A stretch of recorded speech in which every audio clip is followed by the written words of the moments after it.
Bonjour les amis, vous êtes bien sur Planète Gaïa TV et nous sommes dans l'émission Le Coin des Bouquins. Donc aujourd'hui, eh bien, nous sommes reçus par Sylvie Castro, donc auteure, qui a écrit 3 livres, Voilà. 3 bouquins, qui sont L'école, enfer ou paradis. Voilà. Ensuite, le deuxième, Espoir aux frontières de l'irréparable.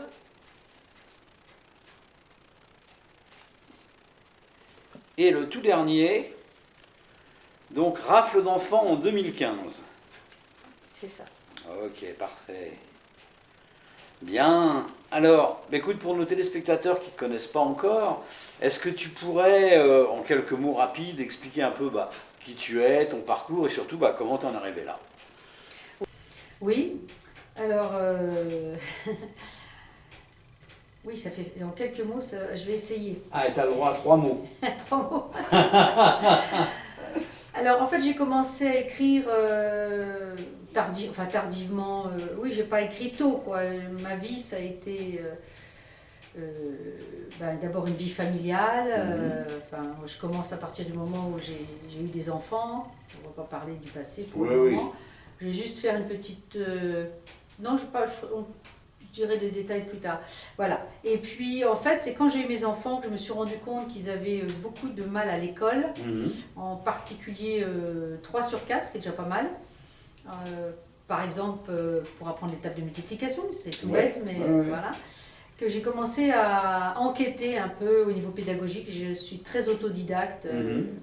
Et donc, c'est là que j'ai découvert Maria Montessori, Antoine de la Garandrie. Enfin, ça a été les principaux qui m'ont beaucoup inspirée. J'ai fait du matériel. Et par la suite, j'ai même créé une petite école pour enfants en difficulté. Éventuellement, on pourra y revenir. Et suite à ça, il y a un moment donné, parce que j'ai aussi opéré dans d'autres domaines comme la santé, et suite à une déception, en fait, quand j'ai une déception, j'essaie toujours de faire quelque chose qui me fasse du bien derrière. Oui, ok. Je voulais faire quelque chose pour les chiropraticiens, pour les valoriser, parce que je trouvais qu'ils faisaient un beau boulot, mais ça n'a pas marché. Donc derrière, j'ai écrit l'école Enfer au paradis. D'accord. Parce qu'au niveau scolaire, on peut faire des choses merveilleuses, que l'école, c'est pas toujours agréable pour tout le monde. Moi, j'ai eu une partie de ma vie où ça a été épouvantable parce que j'étais mal dans ma peau. Et puis voilà, et puis une autre partie où j'ai été beaucoup plus heureuse. D'abord, j'étais mieux dans ma peau, puis j'avais changé d'école. J'étais dans une école privée. Je ne veux pas dire que l'école privée c'est mieux que les écoles publiques, ça dépend desquelles, mais je suis tombée dans une école privée, c'était l'institution Sainte-Geneviève à Asnières, que j'ai trouvé vraiment chouette, très familiale, où l'être humain comptait. Ça m'a touchée, et ça m'a permis d'ailleurs de faire des expériences avec mes propres recherches chez eux que je n'ai pas pu faire ailleurs dans le public par exemple. D'accord. Et donc, suite à tout ça, j'ai écrit, j'ai fait aussi, voilà, je ne vais pas tomber dans les détails parce qu'on a dit 3 mots, je les ai déjà largement dépassés. Mais donc, suite à cette déception, j'ai écrit l'histoire avec toute l'expérience que j'ai pu avoir par rapport à mes recherches et mes mises en pratique. L'histoire d'un instituteur qui met en place dans sa classe un système qui permet à tous ses élèves de réussir. D'accord, donc ça c'est l'école Enfer au paradis. Voilà, et c'est sous forme romancée, ce qui est facile à lire, et il faut préciser que ça peut être lu aussi bien par des enseignants, des parents que des enfants, et même des enfants qui viennent juste d'apprendre à lire, parce que c'est un livre qui les touche beaucoup. Et j'ai même une grand-mère qui m'a dit que son petit-fils qui n'aimait pas lire l'avait lu 3 fois. Alors, ça va. Ça m'a fait quand même plutôt plaisir. Et c'est vrai que c'est la 2e édition, c'est un livre... qui est plus facile que les 2 autres qui ont des sujets assez durs. Et celui-là, c'est un livre aussi d'espoir parce qu'on peut faire des choses, mais voilà. Malheureusement, on s'aperçoit qu'il y a beaucoup d'entraves. Voilà, ça c'est le premier livre. D'accord, donc c'est l'école, enfer ou paradis. Ok, et ça c'était en quelle année? C'est une bonne question. À peu près 1865. Il faut que je réfléchisse. Je ne sais plus, pas, il faudrait regarder l'édition. Ah bah oui. Ça va nous aider peut-être. Et encore, c'est la deuxième édition celle-là, parce qu'il y a eu la première. Je n'ai pas marqué. Alors où est-ce que c'est marqué à la... Ah voilà, du même auteur. Ah non, ça c'est pas les autres 2015. Livres. Oui, parce que c'est la 2e édition 2015. Donc la première, c'est avant. C'est avant 2015 la première édition. peut-être. Ouais, ok, Je d'accord. ne me rappelle plus. Oui. Alors, j'ai un doute. c'est pas grave. C'est pas grave. Ensuite, on passe au deuxième. Alors, le deuxième, c'est dans la foulée ou il y a Non. eu un temps? C'est pas dans la foulée. Je pense qu'entre les deux, il y a bien quand même 5-6 ans ou plus. Hein. Oui. Ah En ouais. fait, ce qui se passe, c'est que j'ai une première partie de ma vie donc, où j'ai une vie associative très riche. J'ai secondé mes maris, puisque je suis veuve d'un premier mariage, dans leur artisanat. Et j'avais une vie associative et je m'occupais de mes enfants. D'accord. Et donc, dans la deuxième partie de ma vie, j'ai fait pas mal de formations et j'ai fait un travail, on va dire, de thérapeute psychocorporel. Et donc, j'ai eu beaucoup de confidences de personnes qui avaient vécu des abus sexuels enfants. J'ai eu aussi des confidences d'amis, de petites amies. Enfin, et à force, je me suis dit, mais c'est pas possible, c'est énorme, quoi, tout ça. Et après, je suis allée aussi sur Internet. Quand j'ai décidé de faire un livre, j'en ai parlé aussi sur Internet. D'accord. Et j'ai eu, au travers d'Internet, contact avec une association qui s'appelle l'Ange Bleu, qui est présidée par Latifa Benari, et une femme qui s'est fait abuser sexuellement 10 ans par le meilleur ami de son père. Je ne sais plus si c'était au Maroc, je crois que c'était au Maroc. Et elle n'a jamais pu parler, elle n'a jamais eu le courage de parler parce qu'elle avait peur qu'on la fasse passer pour une menteuse. C'était comme le meilleur ami de son père. Ouais. C'est un grand classique. Hein. Ah oui, bien sûr, ça c'est comme les tromperies, oui, quand un mari est trompé, souvent, c'est aussi avec son meilleur ami. C'est problématique quand la femme et l'homme ont le même goût pour la même personne. Donc celui-là s'appelle Espoir aux frontières de l'irréparable. Voilà, et donc j'ai même, en tout cas de fil en aiguille, au travers de cette association, j'ai aussi fait la connaissance d'un monsieur que je n'ai jamais rencontré d'ailleurs, mais qu'on s'est connu par téléphone, qui m'a confié son histoire et qui a été pris, on peut dire, dans les serres d'un réseau pédocriminel pendant 3 ans. Alors, il n'était pas à plein temps et on le rendait à sa maman puisque le papa était décédé régulièrement, mais on le menaçait s'il parlait d'atteindre sa mère ou de montrer des vidéos qu'on avait faites de lui. C'est une véritable horreur. Et il m'a donné, et je crois qu'il me semble me dire, qu'il m'a dit qu'il n'a pas tout dit, mais déjà ce qu'il a dit, il y a des gens qui n'arrivent pas à finir le livre tellement ils sont choqués. Mais je lui ai dit, tu me dis les choses telles que tu les as vécues. Je veux que les gens se rendent compte. C'est pas juste un attouchement, même si pour un attouchement ça peut créer des chocs très longs. Mais là c'est vraiment épouvantable. Et c'est toujours épouvantable, mais là c'était 3 ans quand même, 3 ans terribles. Où il était coincé, il ne savait pas comment s'en sortir. D'accord. Voilà. Donc, ça par contre, celui-là, c'est pas un roman. Alors, c'est un livre particulier, je dirais presque que c'est un travail journalistique d'une certaine manière. J'ai surtout pris beaucoup de témoignages. Voilà. Il y a une réflexion aussi avec d'autres personnes. La préface a été faite par une amie avocate qui elle-même, dans sa propre famille, a eu ses petits-enfants qui ont subi des abus sexuels. Et on a été face à une justice qui n'a pas fait d'instruction de l'affaire. On les a au contraire essayé de les faire passer comme des calomniateurs. Alors qu'il y a des documents, des enregistrements où les enfants racontent ce qu'on leur a fait, pas seulement le papa, mais l'ami du papa et plus. Et donc cette amie avocate, parce qu'on est devenus amis, donc c'est elle qui m'a fait la préface. D'accord. Et donc voilà, beaucoup de témoignages de parents, de grands-parents aussi, qui ont découvert quelque chose et suite à ça, ou de parents, leur enfant, avec l'appui de la justice, leur a été soustrait, enlevé et mis entre les mains du parent pédophile. Ou incestueux. D'accord. Donc j'ai découvert tout un monde dont on ne parle pas parce qu'il y a aussi quand même des personnes qui ont des situations de puissance. Il y a des réseaux aussi qui se soutiennent les uns les autres, qui sont pour la pédophilie, qui sont pour tout ça et ils se protègent les uns les autres. Donc c'est très compliqué pour que la justice et les lois soient appliquées. Et c'est dans ce livre que j'ai découvert le sujet qui va faire le 3e livre. C'est-à-dire une justice qui fait bizarrement son travail, si on peut dire, par rapport à ce que nous on pense, par rapport aux lois qui sont existantes.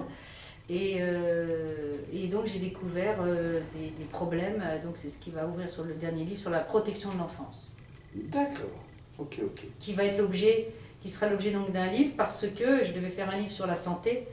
Mais j'ai trouvé ça tellement ahurissant et violent que je me suis dit, la santé, elle attendra. La santé, elle attendra, oui. Tout à fait. Donc celui-là, c'était donc Espoir aux frontières de l'irréparable, qui nous emmène donc au dernier. Voilà, donc le titre peut choquer, Rafle d'enfants. Rafle d'enfants en 2015. Évidemment, puisque ça évoque les rafles du Veldiv, les rafles de la dernière guerre. D'accord. Mais les gens qui le vivent de façon pas moins violente que ce qui a été vécu pendant la dernière guerre. D'accord. Alors moi je ne parle pas du tout anglais, donc là, Look, oui. Alors Look This Justice, ouais. C'est une petite fille donc, qui a fait le dessin, elle avait 13 ans. Ouais. Parce qu'elle a été victime, elle, des deux choses. C'est-à-dire, quand ses parents ont divorcé, le père qui était un malade mental, ça avait été reconnu par son psychiatre qui avait prévenu le juge qu'il ne fallait pas lui confier des enfants, mais les enfants étaient confiés à cet homme-là. Ouais. Il y a eu abus sexuels, il y avait un garçon et une fille. Ouais. Ça a été reconnu par l'hôpital, parce qu'à un moment donné, il était hospitalisé. Mais malgré ça, ils ont été laissés aux mains du père. D'accord. Et après, il y a même une juge qui s'est rendue compte, parce qu'elle est arrivée par là, elle avait dû être déplacée, et quand elle a vu le dossier, elle voulait y mettre bon ordre, sauf qu'elle a été déplacée avant de nouveau. Donc elle n'a pas pu y mettre bon ordre, jusqu'à ce qu'à l'âge de 12 ans, donc l'aîné, je crois, avait 5 ans, quelque chose comme ça, et la petite 3 ans quand ils ont été confiés à ce père, maltraitant et dangereux. Et donc à l'âge de 12 ans, quand le fils s'est un petit peu plus manifesté, rebellé, c'est les services sociaux qui ont récupéré les enfants. D'accord. Et la maman, par miracle, elle voyait quand même ses enfants un week-end tous les 15 jours, ce qui a permis aux enfants de ne pas complètement devenir des délinquants, des dingues ou de je ne sais pas quoi. Elle a été suivie, la maman, par un psychologue expert auprès des tribunaux. Ouais. Qui a reconnu l'horreur de sa situation, et tout est très clairement dit dans ce livre concernant son histoire à elle. On voit qu'il y a eu même une expertise, une fausse expertise faite par un expert pour aller dans le sens du juge. D'ailleurs, il l'a écrit dans un document qu'il a donné à la maman. Et l'expert auprès des tribunaux démontre complètement l'expertise du faux expert. Et cette jeune fille, qui est une véritable artiste, nous a fait ce dessin où on voit la justice, les yeux bandés, qui transperce le dos de cet enfant et dans les flammes tout autour. Voilà, c'est cet enfant, elle a 13 ans. Donc c'est écrit, donc Look. Regardez cette justice. Look this justice. Ouais. C'est votre justice, it's your justice. Voilà ce qu'elle a écrit. Ok, d'accord. Et dessin réalisé par Elodie, 13 ans. Voilà, donc évidemment c'est... Voilà. Et elle a fait 2 slams extraordinaires qui sont dans ce livre. D'accord. Je ne sais pas si on a le temps d'en lire le début d'un ou pas. Ben, je sais pas où c'est, moi. Voilà, je tombe sur la justice. Alors je vais peut-être pas le lire en entier parce qu'il est un peu long, mais rien que le début pour voir un peu le style. D'accord. La justice est un leurre, les juges sont corrompus, leurs erreurs nous font peur, je crois que nous sommes perdus. Les magistrats ne font pas le travail qu'ils devraient faire, ils ne savent que nous enlever de nos mères, nous placer à perpétuité dans des foyers où règne l'insécurité et un personnel non qualifié. Pendant que toi tu faisais du tourniquet, nous on niquait tout pour rentrer chez la madré. Tous les jours on se bat, la vie est un combat, même si on sait qu'elle ne le rendra pas, nous persistons mais surtout nous résistons. La justice est un leurre, les juges sont corrompus, leurs erreurs nous font peur, je crois que nous sommes perdus. Tous ces juges pour enfants qui nous empêchent de vivre correctement, on les a vus défiler, et surtout se défiler pendant ces 12 années. D'accord. Voilà. Okay. Et elle en a fait un autre, extraordinaire aussi. Alors ça, c'est elle qui l'a écrit à 13 ans. C'est du slam. C'est du slam. Alors il y en a un autre sur le fameux expert. Et donc c'est mis en musique. Elle a juste écrit les paroles. Elle a juste écrit les paroles. Mais alors le problème de ces enfants-là, c'est que souvent quand ils arrivent à l'adolescence, ils veulent oublier ce qu'ils ont vécu. Oui, bien sûr. Et c'est dommage parce qu'ils auraient beaucoup de choses à raconter, mais il n'y en a pas beaucoup qui arrivent à passer au-dessus de la honte de ce qu'ils ont vécu, parce que c'est ce qu'ils ressentent comme... voilà. Ah, c'est des enfants, enfin, ceux-là qui ne se rappellent pas de ce qu'ils ont subi et qui ne veulent pas à la limite que ça se sache, parce que justement ils ont honte. Là, j'en ai un peu parlé, mais bon, il n'y a pas son nom. Voilà, je ne sais plus où il est. Mais en tout cas, voilà, on le trouve dans le livre en tous les cas. Et elle est extraordinaire. Elle a vraiment un style et je veux dire, à son âge, c'était chapeau. Et c'est pour ça que j'ai voulu que son dessin soit sur ma couverture. D'accord. Parce qu'il montrait bien toute cette souffrance. Ok, donc Rafle d'enfants en 2015. Tout ça paraît aux éditions Égalité. Voilà, Égalité que j'ai fondée moi-même pour ne pas être censurée. D'accord, d'accord, d'accord. Donc, ces ouvrages, on se les procure comment? Eh bien, il suffit de m'écrire ou de m'appeler. Après, voilà, ils peuvent On ne les trouve pas en librairie? Si on veut les trouver en librairie, c'est comme tous les problèmes de gens qui s'auto-éditent et qui ne sont pas une grande maison d'édition. Il faut aller soi-même voir les librairies, gérer tout ça, c'est un peu compliqué. Oui, c'est compliqué. On peut me retrouver sur Internet de différentes manières. On peut me trouver facilement. Tu as un site? J'ai un site Internet. On peut les acheter sur le site? Voilà. On peut en tout cas me contacter par le biais de mon site, sylviecastro28.com. J'ai pas encore mis un système pour que les gens puissent directement acheter sur le site. C'est quelque chose que je voudrais faire. C'est pas difficile à faire. Ah bah tu vas me mettre en place ça alors. Super. Bravo Gérard. Ok Sylvie, écoute, je te remercie d'avoir passé ce moment avec nous, de nous avoir déjà reçus dans ton intérieur. Merci. J'adore ta maison. Alors c'est une maison complètement biscornue. Vous savez, il y a des pièces dans tous les sens avec des 3 marches. Ouais, c'est une maison ancienne. Ouais, c'est extraordinaire. C'est la caverne d'Ali Baba et ça reflète bien ton personnage. Tu es aussi toi une caverne d'Ali Baba avec plein de choses, plein de trésors à l'intérieur. Merci bien. Chers amis, je vous invite à commander les bouquins et à les lire. Et puis, je vous invite aussi, alors, je ne sais pas à quel moment vous verrez cette vidéo, mais si ça vient avant le mois de juin, tu organises un salon. Voilà, un salon. Alors, pour ceux qui sont en recherche ou qui sont intéressés par la foi et la spiritualité, sachant qu'il n'y aura pas que des personnages religieux dans ce salon, il y aura des thérapeutes, il y aura au moins un médecin, peut-être des journalistes encore à l'étude.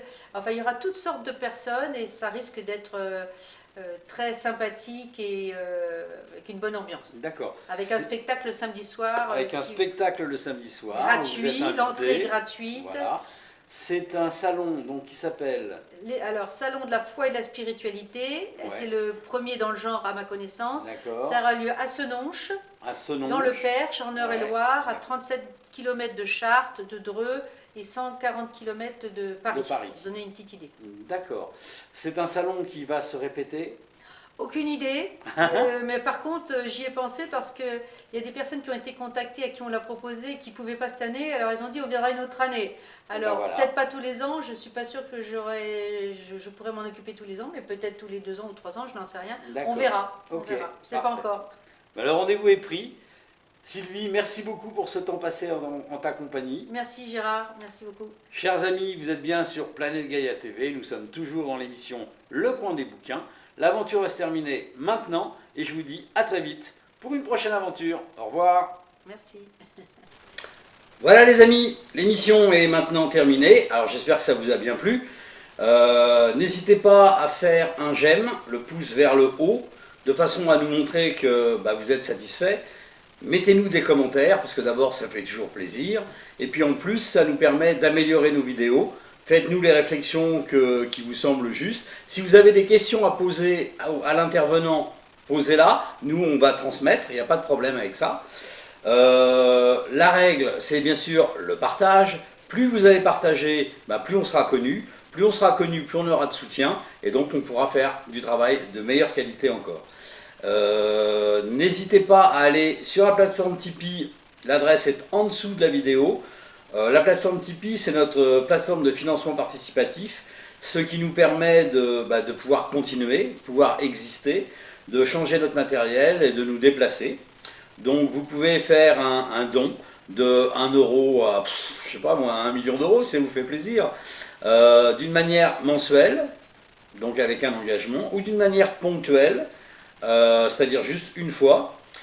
Plus on aura de sous de votre part, plus on aura un budget prévisionnel conséquent, et donc plus on pourra prévoir de vidéos. On pourra prévoir aussi de changer notre matériel, encore une fois, de façon à avoir un matériel encore plus performant. Actuellement, on sort une vidéo par semaine, tous les lundis. Et là, le but de cette année, c'est progressivement d'arriver à 2 vidéos, donc une autre le jeudi. Donc vous allez voir apparaître des nouvelles vidéos de temps en temps, mais de plus en plus souvent le jeudi, donc pour arriver à 2 vidéos. Pour ça, on a besoin de vous, parce que sans vous, sans votre argent, qui est le nerf de la guerre, malheureusement, eh ben, on ne pourrait pas exister. Donc je vous remercie d'avance pour votre soutien, et je vous dis à bientôt pour de prochaines aventures. Au revoir.